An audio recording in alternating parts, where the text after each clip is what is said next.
बात है, हमारे पार्षदीय जीवन के गुरु राजेंद्र त्यागी जी इस बीच में पहुंचे हुए। कुछ तो नए पार्षद हैं। 2022 में जब ये शुरू हुआ था, इसके गवाह राजेंद्र त्यागी जी भी हैं। हमारा कर्तव्य है, हम एक सत्ताधारी पार्टी के पार्षद हैं, हम सदन के अंदर इनके साथ जब तक खड़ा हो सके होते रहे, इनके साथ खड़े रहे। अभी जब टैक्स सदन के अंदर, इसको ध्यान रखिएगा, हमारी अपनी कुछ सीमाएं भी हैं। उसके बाद सोलंकी जी खड़े हुए इस बार, और हमारे तोमर साहब भी खड़े हुए, सोलंकी जी के साथ खड़े रहे कंधा से कंधा मिलाकर, और सदन के अंदर हम बेबाक और बड़े पुरजोर तरीके से इनके साथ खड़े। अगर गलत हो तो बताएं। हमारा जो कर्तव्य है, अभी तोमर साहब ने फोन किया कि भाई साहब एक लेटर भेज दो, ठीक है, विरोध का।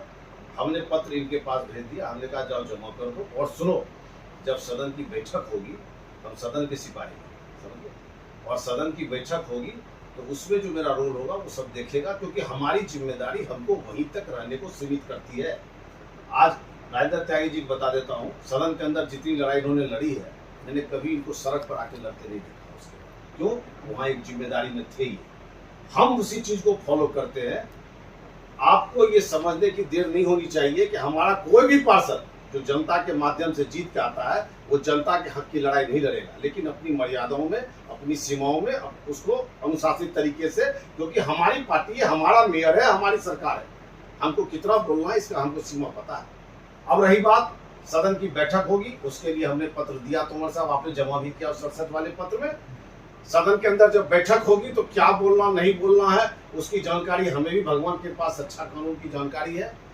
उसके बाद वहीं तक छोड़िए, आज मैं आपको बता रहा हूं, जब ये लोग कोर्ट गए हैं, इतने अनुभवी आदमी कोर्ट गए हैं, तो कोर्ट गए हैं तो कुछ रीजन होगा। और इनके कोर्ट तक पहुंचने में, इनको कोर्ट में जिताने में जो भी पार्षद को जो भी भूमिका निभानी पड़ेगी, जैसे सदन की बैठक में ये पास कर देना कि जनहित का निर्णय हो, तो उसमें हम इनके साथ नहीं रहेंगे, नहीं बोलेंगे, ये संभव नहीं है। हमारी जो सीमाएं हैं उसमें जनता के लिए जितना हद तक खड़ा रहना पड़ेगा, शायद उसमें कहीं पीछे कदम हटने वाला नहीं है, और सदन के सब लोग ये बात जानते हैं। इसलिए मुझे इसकी गवाही देने की आवश्यकता नहीं है। हम जनता से जीत के आए हैं, जनता के लिए ही हैं, जनता के द्वारा हैं, लेकिन हम इसकी चर्चा सड़क पर करेंगे, ये हमारी सीमाएं नहीं कहती है, हम इस बात को भी जानते हैं। इसलिए निश्चिंत रहिए,